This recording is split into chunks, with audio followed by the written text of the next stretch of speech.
This is Andy Murrell for Boxing Social in association with Betfred, and for the first time in a while, I'm delighted to be joined by the White Rhino, Dave Allen. Dave, Papi Della Pundit, Papi Della everything. I can't really list everything off, but coach at the minute, yeah, Papi Della coach to young Danny Murrell, the Yorkshire champion as I've seen. But Dave, first and foremost, how are you doing?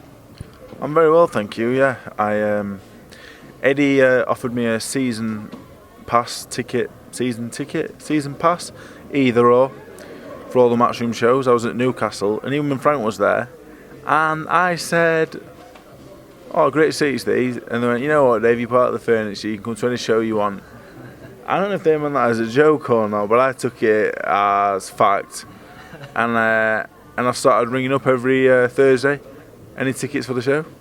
3 or 4, yeah, sound. Thank you, yeah. So I'm just coming to all the shows really and watching and bringing Liam and Danny, the two young lads that I train. It's great for them.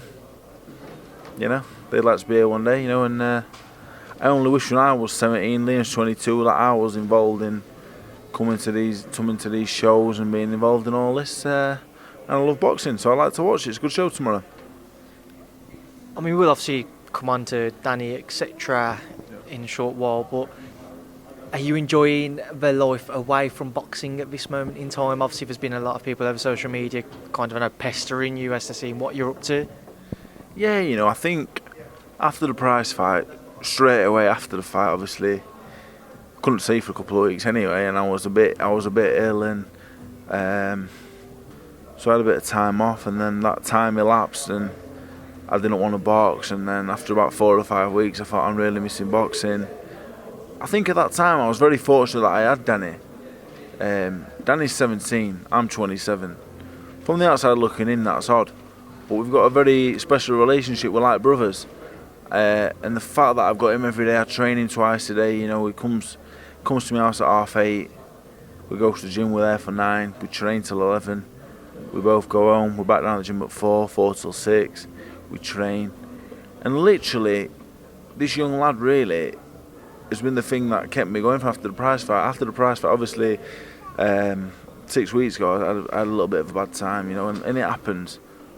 But twice a day, every day at them times, me and him was at the gym, and that's what really kept me going. So I'm very fortunate that I've got him, as well as Liam, who also trains with me as well. Very fortunate I had that. That was really what kept me going at that point, because I was training him, and I couldn't let him down. He won the Yorkshire title the other week. My most proudest moment in boxing, beating Nick Webb was great, beating Lucas Brown was great. Anything I've achieved was great. He won that Yorkshire title. I swear to God, lump in the throat, tears in the eyes. He came straight over to me after the decision was announced, grabbed him, kissed him on the head, and I said, "Well done, son." And so yeah, since the Price fight, I've been training him. Literally all I've been doing is training him. Liam as well. Liam's a bit of a different situation and scenario than with Danny. Doing something different with him. Danny wants to box.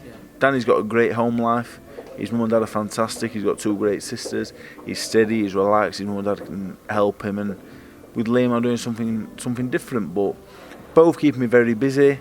I'm doing other things. I'm doing a little bit of work in the community, helping my fat mates lose weight, doing little bits of work for certain people, doing things that I'm enjoying doing, trying to use my brain for once. Just enjoying life, you know, and being a boxing fan. So all in all, it's been completely different, but exactly the same.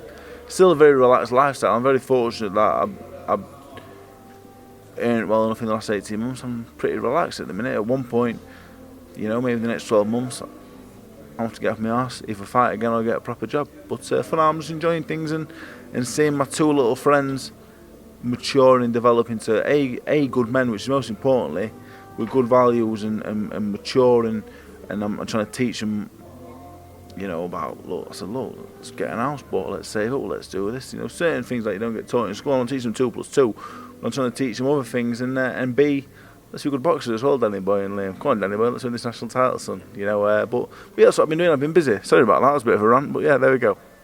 Just listening to you talk there, especially about Liam and Danny in particular, do you kind of feel when you're training them, it's obviously boxing related, you're their boxing coach, it's like they can live through you, or you can live through them, I should say, that you want them to go on to do more than what you did. You want them to have a life that maybe you never had up until maybe these last year, 2 years.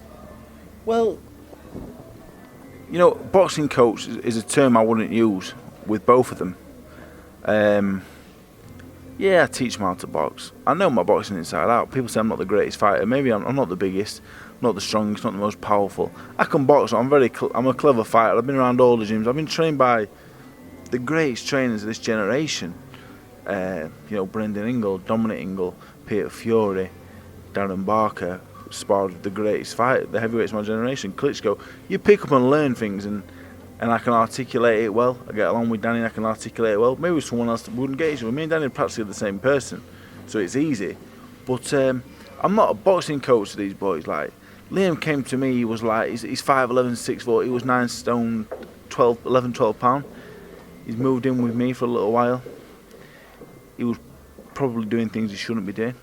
He was drinking and taking substances and whatever else. None of that no more. He's put like 12, 14 pound in weight on. He's on the straight and narrow, looking for full-time employment. He's doing fantastic, and that for me is such a buzz for me. Every time I see him and I wake up with one eye open like that, he's got his running shoes on and he's ready to go. Some days I have to drag him out of bed, but he's just the biggest gift that I feel like I give him, both of them lads, is like the gift of seeing what is out there. Because Liam especially, like, he's had a really hard life growing up. It was really difficult for him. I don't think he'd mind me saying he was almost for a point in time, and he's never had anything. He's never been out of Doncaster, and that's why we're here this weekend. Really, he's seeing Manchester possibly for the first time. He's staying in a hotel. He's getting about. He's eating in nice places. He's sat over there with the former middleweight champion of the world. He rubs shoulders with all these people. So for me, that's what this is all about. I love someone like me at that point, and it's costing me an absolute foot. Who are they? You can go and ask if you want that. It's two of them. I'll have them both. There's not, so if there were three of them, I'll let you know. But it's just like, I don't even care about the boxing. I tell them all the time, I just want them to do well. I'm really enjoying it. It's like, I don't have my own kids. I'm 27, and I always kind of thought I'd have 6, 7 kids by now. As weird as that sounds, I always assumed I'd have loads of kids and I'd, be a dad and I'd plod on, and I ain't. And I guess these two boys really have taken over that. But yeah. I'm going to be interested by your answer to this next question now then. I know you've just mentioned Liam has had a hard life. I don't know about Danny's background, but everybody will just see you on TV. They'll see everything that you get up to away from boxing and think you live a luxurious life. I know that's not the case. I know the hard work, dedication, etc. that's gone into you reaching this point. But how do you find maybe trying to keep them level-headed effectively and not allowing them to just kind of, I don't want to say tag along, but kind of just get carried away with what you can give them at such an early stage in their life? I'm not a millionaire, you know what I'm saying? Like, I'm not a massively wealthy man. I've done all right, and I've been sensible with my money, which is crazy to think. I was a massive gambler. I had a terrible problem at one point. I gambled everything I had. I owed a lot of money out. But I got myself in a good position now. Them boys train twice a day, 5 days a week, once on a Saturday, 11 sessions a week. They train very, very hard. They spar twice a week. I make them spar hard. They've got to. You have to. This is boxing. I said to Danny, you're 17. Give me 10 years of your life, 27. I believe you can win a British title. You can make some good money, and you can move on to the next chapter of your life, which is what I'm doing now. I may have another fight or two in the locker. I might not. If I don't, I've set myself up for the next chapter of my life. I've set myself up all right to do what I want to do. Essentially, you know, maybe not financially entirely, but in terms of I've got a good name in my community. I could probably walk into a decent job tomorrow doing something that wouldn't be too taxing. I don't know if that makes any sense to you, but I could walk into a motivational speaker job. I could walk into a personal trainer. I could do all sorts. So that's what I'm saying to them. Give me 10 years of your life, boys. And as long as they're grafting every day, everything's on a plate for them. Literally. Sometimes I even cook them and make the food and everything. So, you know, Danny he won the Yorkshire final. He got a Belsoft tracksuit. You know, he wins the last 16. I'm going to buy some fucking decent headphones because I'm sick of fucking sharing them and one don't work. But one of his headphones don't work and we share them and I end up with a shit one. But it is what it is. They're like my kids. They are practically like my kids, and when I grew up I didn't have anything, and I get so much gratification out of being able to give. I get more gratification from giving than taking, and someone's gonna make a fucking horrible joke about that. But yeah, so like at the minute I'm not even worried about my own boxing. I'm gutted about the prize fight. I let myself down horrifically. I was so bad. I've never been that bad in any other fight in my whole career, and it couldn't have come on a bigger stage, on a bigger night, on a night that meant more. But I'm happy because I'm doing something. I feel like I'm bettering myself and I'm bettering other people, and I've got a purpose. I wake up every day and I've got a purpose. I have to get out of bed and train them.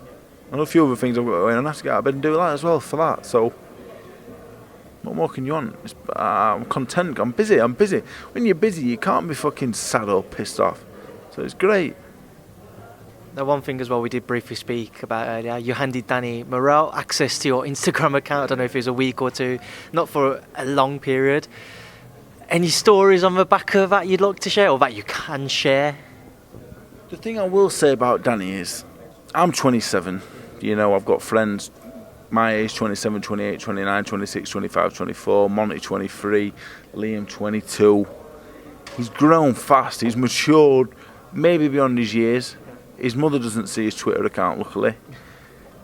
The whole Instagram thing, I gave him, I said, look, Danny boy, look, 110,000 people, let's get you out there. Like, he's going to turn professional in May, I think, on his 18th birthday. Why not, son? You know, go out there and be the best fighter you can be, but essentially, just enjoy it. You're going to box journeyman, you make a little bit of money, you make more money than you could ever dreamed of making from boxing anyway. It means you can, even at 21, 22, you get beaten, you have to have a job one day. You've had 4 or 5 of the best years of your life, son. Do you know what I mean? I can't remember what I was saying. Anyway, man's a pervert, little bastard's a pervert, yeah. So, yeah, that kind of stopped pretty suddenly, yeah. Lasted about 4 days. Little bastard, yeah. Yeah. Now, I've also seen a few clips and a few tweets. Conor Benn, what's the background behind this little, I don't really want to say rivalry, this little banter, shall we go, this banterous phase? I think the world of Conor Benn. I think he's the loveliest man in the world. He's great. I've got so much respect for his dad as well, and Conor Benn. Yeah, the thing with Danny, just a bit of a joke. He met Danny and a bit of jokes and that. But you know, speaking of Conor Benn, my other best friend is here now, and he'd love to fight Conor. We're talking about Conor Benn. That's unbelievable. That's unbelievable timing. I was just saying I like Conor Benn, and I think Ant like Conor Benn as well, and respects him. But Ant's 11-0 is essential area. IBO Intercontinental Champion. You know, might be a promoter in my next life. But yeah, so you know the Conor Benn. He'd love the Conor Benn fight, but he'd love other fights as well, and as well as Danny and Liam. You know, I'm not Ant's trainer. I'm not his manager. I'm not anything. I'm just his friend. And you know, I think you like the Conor Benn fight, wouldn't you? No, I would love the Conor Benn fight. No disrespect to Conor Benn. You know what I mean? Great guy in that. You know what I mean? I just think it'd be a good fight for both of us in our career really so far. So, like I say, it's not no calling out or all like that, but I think it'd be a great fight between us both. And if Conor Benn's listening and he fancies it, like, you know, I'm game if he's game, personally. You don't have to run the gauntlet, you know what I mean? Like Danny first. If he beats Danny, he can have Liam. If he beats Liam, he can have Ant. If he beats Ant, then I'm worried. If he's beat all them three, I'm worried I'm leaving him alone. But yeah.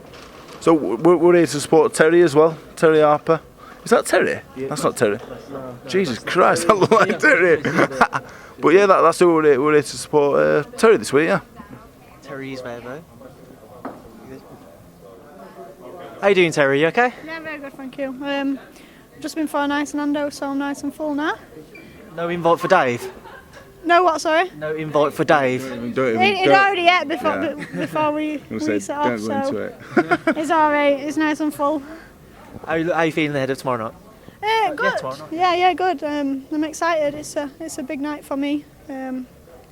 First time officially as a matchroom boxer, so a bit of pressure, but I'm just going to do what I do best.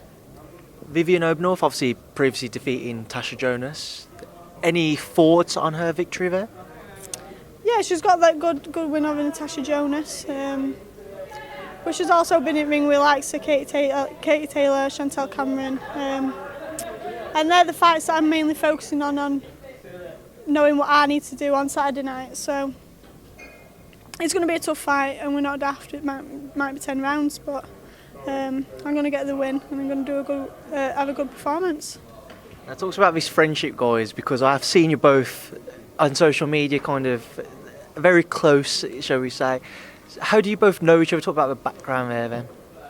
I've known Terry since you were a snotty-nosed little kid at the gym when you were boxing as a little kid. Now, so I knew Terry then, but I didn't know her. I just knew who she were, and I knew how well she was doing when she was a kid. Like, you went to European Games and that, didn't you? But I didn't really know her.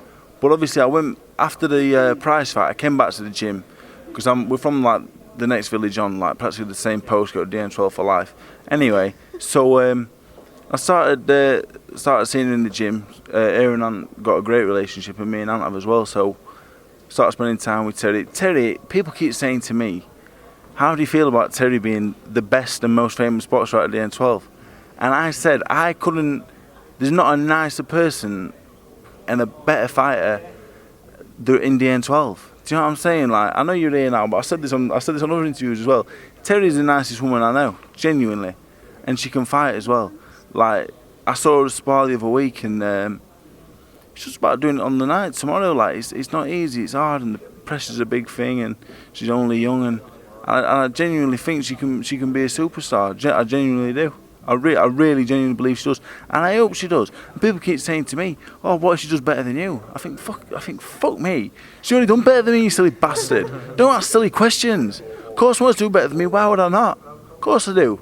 And I'm beating the drum louder than anybody. Well, not louder than Steffi, but louder than nearly everybody else. Of course, I want to see her do well. I think she's unbelievably talented, and she's an absolute lovely woman. Is that right? Yeah. Well, she has to agree. he stuck to the script well. I'll pay him his 20 quid in a bit. Thanks. No, I think the world of Terry. I think she's really talented, and I just hope she does really well. And that's all I can say, really. I dropped her 6 times with body shots, but it's not a big deal. Don't really know where to go with this now. Terry, do you want to echo Dave's words there? How exactly did you get to know the man behind Dave Allen? So I've heard of, do you want to hold it? Oh, sorry, makes it easy. So I heard of Dave Allen, but I didn't really know him. And then obviously his friendship with Ant, I'd seen him in and around gym, and I know Danny Murrell quite. I knew Danny Murrell is only a few years younger than me. So then this last year I've really got to know Dave just from him being in gym. I would like to thank him for dropping me 6 times with them body shots, because That's the second they have world really champion I've done with toughened me body up. shots. 2 I've done now, 2 world champions I've done. But yeah, he's a nice guy, and he's always got good advice to give me for when I'm sparring or when I'm on pads, shoulder roll. But yeah, nice friendship here. He's a good guy. I'm glad to hear it. And I think we'll try and manoeuvre back to you now, Dave, as we haven't actually touched on boxing. Terry, thank you for joining us. Thank you. And you as well. And with yourself now and boxing, what have you got with regards to plans moving forwards? Getting older at the earn is a lot harder when you've been beat, let me tell you that. A lot of people have... Yeah, it's very hard to get hold of him. I want one more fight. I'm not saying it would be my last. If I won, it wouldn't be my last. I'm the opponent, right? If I get the fight I want, I'm the opponent. I could box a Tom Little, an Ian Lewison, Bracamonte rematch, be the home fighter. It's not what I want. I want a Hrgovic, Povetkin possibly, as the away fight. I'm not saying I'm going in there, I'm the main man. I'm going in there as the opponent. I'm going in there to get beat. I'm the body. You know, you see these Argentinians coming over. That's me in these fights. That's what I want. I believe I can be at that level. I do it in the gym all the time. Ask Tyson Fury, ask Anthony Joshua. I can do it. I don't do it in the ring. Maybe because I'm a shitbag and I fucking freeze under the pressure and whatever else. Maybe I can't do it. One more go at it. If I do it, fantastic. We're having a fucking party out in Doncaster. If I don't, I'll say, yeah, do it in the gym, can't do it in the ring. Fine, absolutely fine. A little bit more money into the David Allen Foundation that I'm running with Danny Murrell and the rest. So one more go at it, one more fight. If it don't come off, it don't come off. If I win, great, keep going. But I just want one more go at it, one more crack at it. And if not, I'll leave it to the Terry Harpers of the world, the Danny Murrells, the Anthony Tomlinsons. Leave it to them. Because people say to me all the time, oh David, like you see him on Twitter, oh you just want to be in the limelight. I don't want to be in the limelight. I'd love nothing more than to have 6 kids and fuck off and never be seen again. But A, I ain't got enough money, and B, I don't sleep very well at night knowing that I'm not showing what I can do. And the prize fight really, really upset me because it bothered and bothers me now because I couldn't.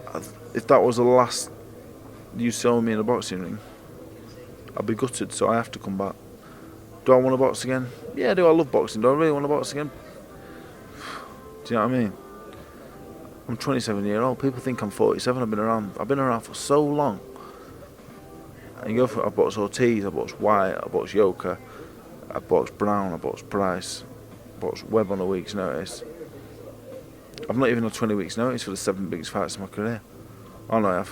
Brown and Price. Take them out of the equation. I just want to one more fight. That's it. Then train Danny. Can't disappear because I've got that little bastard. But Hacking your Instagram account. People always say to me like, I don't like the camera and the microphone. The camera and the microphone like me, Andy. I'm not in this. I would agree with you. Like, I understand what you're saying there. I've never chased an interview in my life. Never ever. But I do them. I've never turned one down yet. I don't give a fuck what anyone thinks about my boxing. The prize fight was too bad to be true. I don't mind people thinking I'm no good, but I don't want them thinking I'm shit. Yeah. But as long as you don't think I'm a wanker, that's fine. think what you want about my boxing. I mean, you've said as well, like, you want one more fight. I know you want a high-level fight. You don't want just a Bracamonte, etc. You want someone who's going to test you effectively. There was obviously a lot of talk about Daniel Dubois, a lot of stuff over social media, etc. What was the deal or the situation with that? What I will say is, you know, like the highest level, I've come unstuck at the highest level, yeah, the Ortizes, the Whites, the Yokas. If I did what I did in the gym, I believe I'd be competitive. I'm not saying I'm not saying I'm a world class heavyweight. I'm competitive with them. Maybe I'm probably too small. Naturally, I'm 15 and a half, 16 stone. I put a bit heavier because I think I have to soak them shots up with my style like I use when I fight. That's not my style in the gym. But so I don't beat the top guys, yeah. But you know when I spar these kids that are 7-0, 8-0, 3-0, 1-0, one came out the other day, 5-5. They message me, can we spar? They want to see what they're about. They want to test their levels against me. They see on the TV, they think they can beat me. These kids, like the Ultimate Boxer, I spar these. 95% of them kids, they don't go past a round or two in sparring. They don't. They're flat on the back or they're going out. I'm not saying, I've never mentioned no names, and I'm not saying this to be a dick, but there's levels in boxing. I'm above that level, but I'm not big enough or good enough for the highest level, so I'm sitting somewhere in the middle, which is an awkward level to be at. Because you fight these ones at the lower level, and they say, oh, well, what are you doing that for? You fight them at the highest level, and you get beat. Yeah. So what I'm going to do, fight Eric Molina every month? Do you know what I mean? It's really difficult. I'm in a difficult position. But it's hard. These kids come down with 5-0, 6-0, 1-0. You flatten them in around and you go, well, it's boxing. You fight someone who's 24-0, Luis Ortiz, and you get stopped. But these middle of the, like, Lucas Brown, probably around my level, I beat him. David Price again around my level, got beat. Do people want to see me fight? Do they want to see Alan Brown, Alan Price on a show every 8 weeks? If they don't, then fine. If they do, I'll box. Do you understand what? Yeah. Am I making? I don't know if I'm making any sense, but there's levels to boxing, and I'm in that weird stage where better than them, not as good as them. So so essentially, I become an opponent to them. Absolutely fine. Let's do that then. Don't say I'm punch drunk and this and that, because I'm not. I'm the sharpest fucking nail in the box, and as you know. Just irritating, fucking sport, fucking just slowly breaks you down over the years and makes you question everything you do. And you have one good spar, you tap at words, you have a bad one, and you're questioning where it all went wrong. It's just such an hard sport, and it's just difficult, you know. It is what it is, and coupled with the fact that I'm an absolute fucking fruitcake in the first place, don't make things any easier. But yeah, there we go. What is it about the sport when you found yourself not necessarily peaking, but reaching these high levels, getting on the matchroom shows on TV, etc.? What is it about the sport that you found just so challenging to cope with, whether it be the limelight, whether it be the attention that you was getting elsewhere? I don't know. Like, what exactly is it that you've maybe struggled to deal with in particular? My discipline, which is nothing to do with any of that. My discipline is poor, always has been. I like food, and I like a woman as well. I like a gamble. Thank somebody I don't drink and smoke and take drugs, because I'd be fucked. But discipline's always been a massive issue of mine. The limelight was never an issue till probably the prize fight, where I was being dragged every day to do something. I was doing media one day, I had a media workout the next, I had to go and do Sky this day, I had radio this day. 3 out of every 5 days in London I was doing something. It's hard work. Anthony Joshua, like, all credit to him for doing all this, but he's getting paid fucking millions to do it. The boxing, like, these fans, I just wish they could see, like, there's so many fans, even the hardcore fans, and some of them I've got the number now. Some on Twitter you'd know, some you might not. I've got the number and I've got them on Twitter, and I DM them and I say, like, they give me grief on Twitter, and I just feel like just saying, you don't realise what really goes on. Like, it's alright saying, oh well, this and that, or they don't understand the training, they don't understand what goes into it, they don't understand what you have to do, they don't understand how that works, they don't understand how a training camp is put together and how you must do it. They then don't understand, like, how the money works. Some of them think you're making this and that, some think you should be earning this. Until fucking 8 weeks ago, 6 weeks ago with the Dubois fight, I didn't have a clue what I should have been earning. Only then was I hearing, well, David, you should be asking for this. But then I'm thinking, why the fuck am I not being paid that for that then? Because that's like, do you know what I'm saying? So, boxing is such a fucking hard game. And I guess in a way, I've made it harder for myself in the fact that I've more or less managed myself for the last 3 or 4 years. Wouldn't change a thing. Probably made a few more quid out of it if I didn't. But then again, would I have? If I'm paying 25% manager fee out, probably not. Anyone who pays a 25% manager fee out, what for? I'll manage you for 1%. I'll manage you for 0%. Just buy me a sandwich. Look at his answer to the phone. Do you want to fight so-and-so for so-and-so money? Yeah, but I want an extra 10 grand. Yeah? Alright, sound, I'll ring him. Yeah, you're fighting so-and-so. Do you want to? Yeah, it's this money. Yeah, sound. I'll take 25%. What the fuck? Boxing is the fucking shittiest sport ever. You have a manager contract, yeah, but you don't have a trainer contract. So he trains with you. I train Danny 4 hours a day, yeah. So he turns pro, training 4 hours a day. One day, say I'm training him for 3 years. He's British champion. He turns around, I want to train with someone else now. I ain't got no contract. I believe there should be a boxer trainer contract, not a manager contract. Do you know how often you see a manager? My manager on paper, Mick, like, when I started training with Darren, I saw him on fight night. That's it. The sport of boxing, like, it's just fucking mad. And I love the sport of boxing, but I don't like everything else around it. Do you know what I'm saying? I hope people are watching this and, like, it makes them think. Some boxers literally come out of the fight with 65% of the purse, then take away tax. Do you know what I'm saying? Then people saying, why aren't you fighting him for, like, why aren't you fighting Dubois for that? Yeah, it sounds like a lot of money. You minus all your minuses, and it's like, fucking hell, you've got to love the game. And you don't love it, and it's just fucking hard. I wish I could just sit here and bare my soul like everything, but you can't, because then all of a sudden you don't get a look in. All of a sudden you're not the golden boy anymore. All of a sudden you're not this and that. So it's really frustrating. After the prize fight, I was so frustrated because I knew winning that fight meant I could have another one and be retired. Whereas now I can't. Now I'm sat at the back of the fucking queue again. Just pick that back up there, Dave. Obviously, my camera shuts off after 30 minutes. We briefly touched on the idea, the Dubois situation. We kind of got sidetracked with regards to what goes on behind closed doors with boxing, and I've heard a lot of stories myself, so I understand exactly where you was coming from. But just to loop back to Dubois, what was the deal with that entire situation? Obviously, a lot of people saw it over social media, a few tweets between yourself and the Frank Warren account, etc. You know, what was on offer, what wasn't effectively true, what was true, like, I don't know, what was the ins and outs of it all? Well, I went to Leeds. Yeah.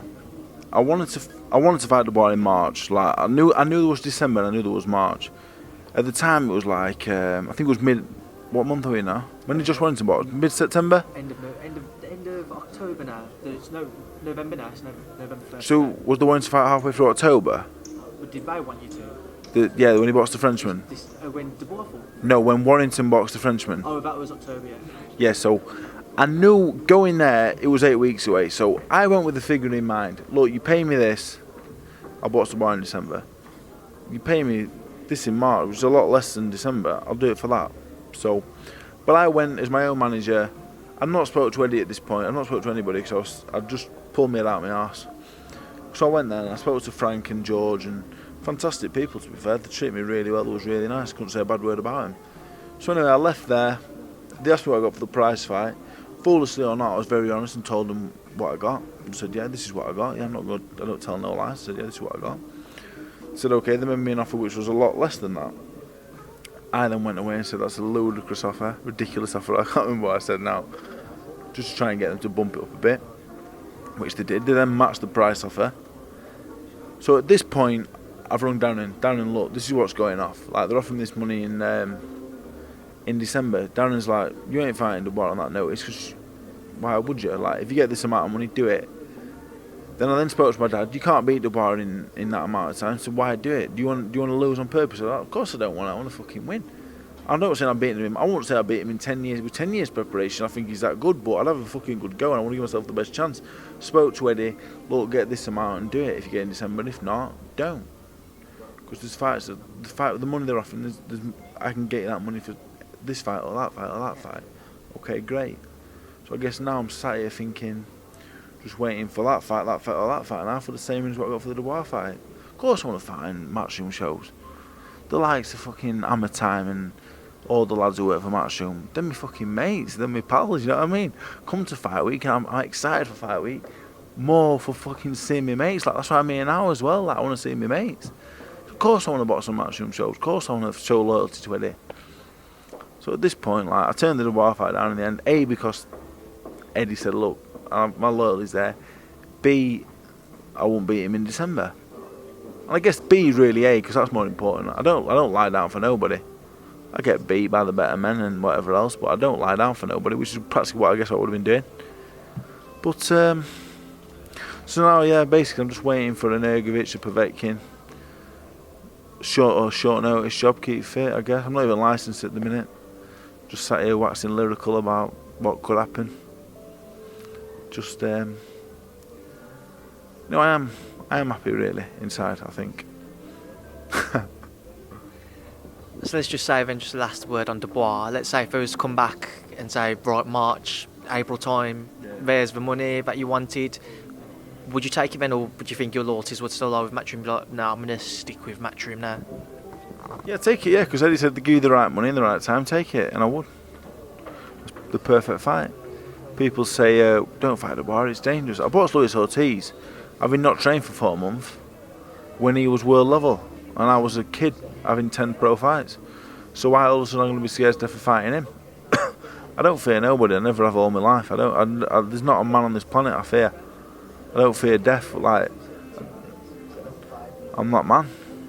I'm not a bad man. Do you know what I mean? Like, I'm not a bad man, but I'm a fucking warrior to the end. Do you know what I mean? Like, in certain ways, I don't fucking fear no cunt alive. But we'll see. We'll see what happens. You know, we'll see.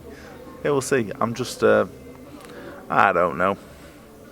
Just plodding on in it and just putting my focus into other people, and I guess that helps set the focus of thinking about myself, I guess. So that's good. we'll move away from yourself and relax Danny Murrell, Terry Harper, Anthony Tomlinson, etc. onto a few other boxing topics that I did just want to go over with you. Starting off with last night, Tyson Fury making his WWE debut, a crossover star now. What did you make of Tyson's decision to do so? I didn't see it last night. I seen clips on Twitter, obviously, the things that were going off. I think it's brilliant. Tyson, I met Tyson years ago. I think it was just before the second cancelled Hay fight. I remember leaving that day thinking that's a special fighter out there, you know, and obviously I've seen his interviews about the 10 plumbers with Price, and I've seen he's a madman in here. Like, I love him to death. I think he's great. Really happy for him. He's just absolutely smashed it. He's living my dream. I'm sure he's living millions of other young lads' dreams out there. So it's got to take me out of to him. You know, just keep enjoying it, son. You know, keep doing it. Like, yeah, I'm really happy for him. Genuinely, really, just happy for him. Yeah, it's great. Some rumours, and he's come out and said himself that Conor McGregor's off to train him for a potential MMA bout. Your thoughts if he was to cross over into MMA as well? I mean, I wouldn't rule it out. Like, nothing that man couldn't do anything, and I'd be shocked by it. But if I'm him and I'm at the pinnacle of my game and my sport, like the wrestling thing's all fun and games. It's not interrupting his training thing. Go and beat Wilder. Go and beat Joshua Ruiz winner. Then go and do your thing. The man's got so much talent. He's got the world literally at his fist end. Go and show you the best heavyweight in the world. Then go and do your thing. That would be my thinking if I was him. If I had his ability and everything in front of him, go and beat Wilder. Go and beat Fury. Go and beat Joshua Ruiz winner. Then go and do your thing. Yeah, that's it. I think. Away from Tyson, Nigel Benn. He was originally going to come back, and when he had a shoulder injury, his fight with Saki Obika was called off. Firstly, what was your thoughts on Nigel's original decision to return, and now obviously the fight being cancelled? I think it's really, you know, I understand it. I'm 27 and I'm not even like retired like properly, but the urge to fight every day is massive for me. So for a man who's been at the highest level, made money at the highest level, had the adulation at the highest level, and that man's got a real fucking desire to fight, and you can just see it in him. It's always in him. I saw him the other week at the O2 and he fucking grabbed me and I thought, oh my god, he's strong. Like, he's got that fucking fire in him, so can't knock a man for wanting to. The Saki Obika thing was what threw me off. I thought, fight somebody else. I think 55 is too old to be fighting, but the 20-odd year layoff was the thing that kind of threw me a little bit. I don't know his situation. I don't know what he's doing. I don't know, spar behind closed doors maybe. If you got a little bit of an urge to get it out, I don't know. Who am I to tell Nigel Benn what to do? You know, he scares me. So you do whatever you want to do, Nigel. Do your thing. It's fine. Yeah, I'm glad it's not happening though. Yeah, I think it's best. Some things are best left in the past, and I think fighting at 55 is one of them. I've just realised as well, you mentioned you'd like to face someone like Filip Hrgović. Yesterday, Anthony Joshua's undercard, a few fights were announced. There's 3 fights announced, but the 2 which I'm going to ask you about. Hrgović Molina and Hunter Povetkin. Your thoughts firstly on Hunter Povetkin? Hunter Povetkin's a humdinger. It's a great fight. I think it's an unbelievable fight. I think Povetkin's faded but not shot. He's definitely on the slide. You know, at his age, he's not looked fantastic in his last 2 fights. I think that may be down to one thing or another, which I'm not going to comment on. Hunter beats him. For definite, Hunter beats him. Hunter's all wrong for loads of heavyweights. He's so busy and active and fast and sharp and strong and tough. I think Hunter's a real problem for everybody. If Usyk's is a massive problem to heavyweight division, then Hunter has to be as well. And I think the move to heavyweight will suit Hunter better than Usyk. I think Hrgović will beat Molina. I think he'll stop him in. I think he'll take him a few rounds. I think Hrgović is calculated and smart. He's not a crash bang wallet merchant. But another interesting fight. Hrgović is looking really good, and Quigg and Carroll's a great fight as well. I don't know, for some reason I can't work out. Carroll's a naturally bigger man, isn't it? Must be. Yeah, 'cause it's cool. Super featherweight, this, isn't it? But Quigg can fight like fuck. Great. You know what? Better card than I anticipated, to be fair. But New York was great as well. Moving away from, well, I was going to say moving away from his car, but just get back to word on Joshua Ruiz. Andrew Ruiz looking very slim. I saw a photo of him and Michael Hunter yesterday. I won't give too much longer now, Dave, because I've kept you for long enough. But what do you make of Ruiz's preparations? Because I know there was a few people over social media maybe suggesting he might not have that same desire this time round because he's been able to treat himself to some luxurious things, and all the more for him. Fair play. He deserves it after what he produced in New York. What are your thoughts with regards to maybe this desire from Andy Ruiz? Do you think we'll see an even more passionate performance, a more desirable performance, or do you think he might not be able to produce those same levels now? I think we're going to see the best of both men. I think we saw the best of both men last time. I remember post Ruiz Joshua 1, I was very negative on Joshua. I said he quit. I said lots of things. I was in the arena. I didn't see it. I saw it a week later, and I saw it completely different.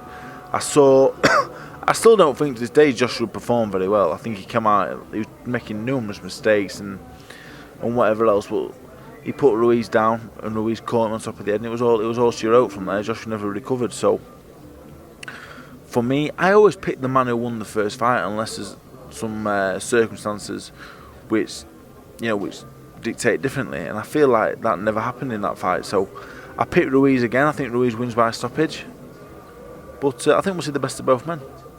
Like, I know he says he's got his world title, he's got his money, but when you taste success, like when I beat Lucas Brown, when I boxed David Price, I fucking trained overly hard. Do you know what I mean? Because I wanted it so bad. I don't think there's any danger of that. He's a very proud man. He ain't gonna lie down for nobody, that man. So I'm really looking forward to it. And like I said, now the undercard's out, I think it's a really good show. And I don't always say that about matchroom shows either. I mean, you've said that Eddie's offered you the chance to come to every show. I take it you're going to ask him for flights and hotels and tickets there. I don't fancy Saudi. I won't box there either, to be honest. But that's just one of them things. I don't read the Daily Mail and I don't read the Sun. I go out and have a look. Moved away from Joshua Ruiz this weekend, Canelo-Kovalev. Your thoughts on that one, Dave? I think like Canelo wins, but I think Kovalev should win. Like, Kovalev's like miles bigger. He's got a world-class jab. He can punch really hard at light heavyweight. Like, Kovalev wins the fight, don't he? But then, like, Canelo don't lose fights, like, for one reason or another. I don't know. I just don't see. I think Kovalev wins, yeah, but Canelo wins. Does that make any sense? So I think you're saying common sense dictates to me Kovalev should win. Yeah. He's faded, definitely faded, but not shot. Like, he beat Anthony Yarde. Anthony Yarde can fight, like, and he beat him. He stopped him. He knocked him out of a jab. He had a few sticky moments. But is Canelo as strong as Anthony Yarde? Does he as hard as Anthony Yarde? I don't know. I'm going to go for Canelo to win. Like, if I had to have a bet all my life, spending it Canelo, but I'm picking Kovalev. That makes no sense at all. But that is what I'm saying to you. And also, I think the last question from me, Wilder Ortiz is coming up. Again, your thoughts on that? I think Ortiz, like, he's old. He's aged a lot. Like, when I boxed him, he had 10 months off after that. He had another fight. Then he boxed Wilder. If he was going to beat Wilder, it would have been then. It isn't going to be now. It would have been then. It would have been when he beat Bryant Jennings. That's when he would have beat a Wilder. He's Father Time, I believe, is caught up with him now, and I see a Wilder stoppage. 3 or 4 rounds this time, probably in better, quicker, more devastating fashion. Well, Dave Allen, as I have said, I have kept you for long enough. Before I do let you shoot off, though, I'm going to leave the last word to yourself. What would you like to say to everybody who will watch this interview when it goes out later today? I just want to say that, it's been... I'm coming up into my 8th year as a professional fighter, and I guess I've been around the circuit of the interviewing and the TV and whatever else for about 5 now, and it's been a long journey, and I'm sure some people are bored of it. I don't blame them. It's been very up and down. It's been tumultuous is a word I would use. But, a lot of people are still on the bandwagon. A lot of them are still here, I think, for me, which means more than for my boxing. I hope to be back next year, and if I'm not, you'll see me around in Danny Murrell's corner, because he's going to be the national champion in 6 weeks. But I'm very grateful because I always say the people made me. The boxing public made me. Whatever I am now, the boxing public made me. So I always thank them, you know, all of them, even the negative ones, because I always say spend 5 minutes with me, you can't hate me, Andy. Would you agree with that? Yeah, he would agree with that. So yeah, it's a big thank you. Hopefully I'll box again. If not, get behind my boys. Not Terry, she's a girl. Terry, Danny, Liam, and just enjoying boxing. You know, just enjoying being a boxing fan at the minute. But when I'm back, if I'm back, you know, let's enjoy it. We'll enjoy it.